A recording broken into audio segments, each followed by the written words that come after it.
Բարև ձեզ սիրելի հայրենակիցներ, ինչպես եւ կանխատեսվել էր հունվարի 3-ի համեմատ վերջին 2 օրերին գիշերային ժամերին հանրապետությունում դիտվել է օդի ջերմաստիճանի թռիչքաձև բարձրացում մոտ 16-ից 20 աստիճանով, իսկ հանրապետության առանձին հատվածներում մինչև 25-ից 30 աստիճանով տաքացում է տեղի ունեցել։ Այսպես հիդրոմետրի դիտարկումների համաձայն հունվարի 3-ին առավոտյան ժամը 8-ին Հաշոտսկում գրանցվել է -37 աստիճան, այսօր եղել է -1.5։ Գյումրիում հունվարի 3-ին եղել է -27 աստիճան, այսօր ընդամենը -4։ Տաշիրի հատվածում հունվարի 3-ին առավոտյան ժամը 8-ին եղել է -28, այսօր +7։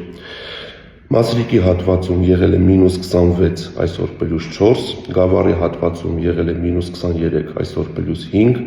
Սիսիանի հատվածում եղել է -20, այսօր +7 եւ Երևանի ցածրադիր գոտում հունվարի 3-ին առավոտյան 8-ի դրությամբ մենք ունեցել ենք մինչև -18 աստիճան,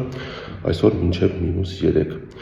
Առաջիկա 5 օրերին օդի ջերմային ֆոնում էական տատանումներ չեն կանխատեսվում։